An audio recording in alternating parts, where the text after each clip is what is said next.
Hi there guys, and welcome to In the Chef. Today we're making focaccia.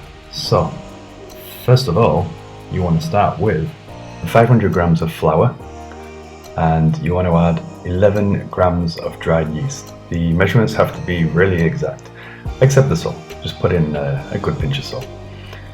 Next, just give that a little mix, and you want to get 300 grams of tepid water. You need to slowly add this in, so add this, make a little well in the middle and give it a little mix around. Then look at me go, I'm really fast there. So you want to add it a little bit, like by a little bit. Make sure it's all incorporated, and you want to be switching over to your fingers about now, as the whisk can get a little bit clogged up. So get your fingers in there, you need to get a little bit mucky, and keep pressing and incorporating all the flour together into a nice, almost paste, until you've done all the water and you've combined everything together. You should see it slowly start to come away from the sides, and it'll also start coming away from your fingers as well. So at this point, just add a touch of olive oil. This makes it the actual focaccia really crispy at the end.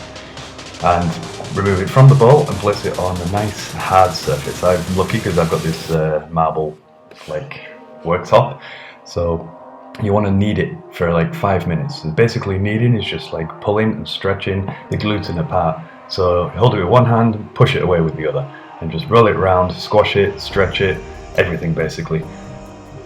Then you want to grab yourself a clear bowl and sprinkle a little bit of olive oil just to stop it sticking on the bottom. And we're going to leave this to prove for an hour.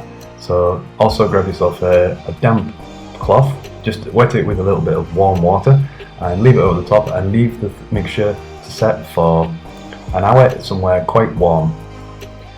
After an hour you'll see that it's doubled in size, so grab yourself a baking tray, season with a bit of olive oil and sea salt, and gently place into the middle of the tray.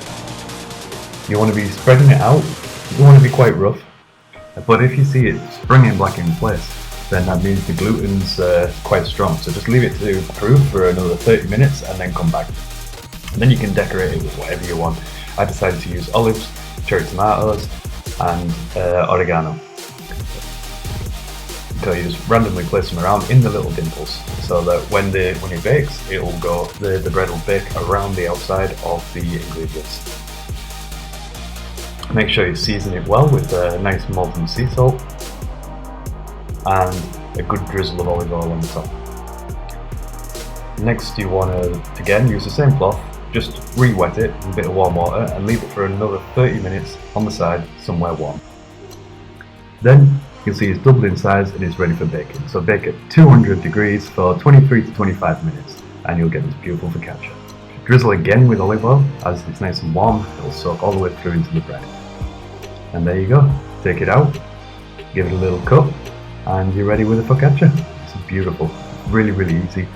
If you like this video, please hit the like button, subscribe for more to support the channel, and I will see you in the next one.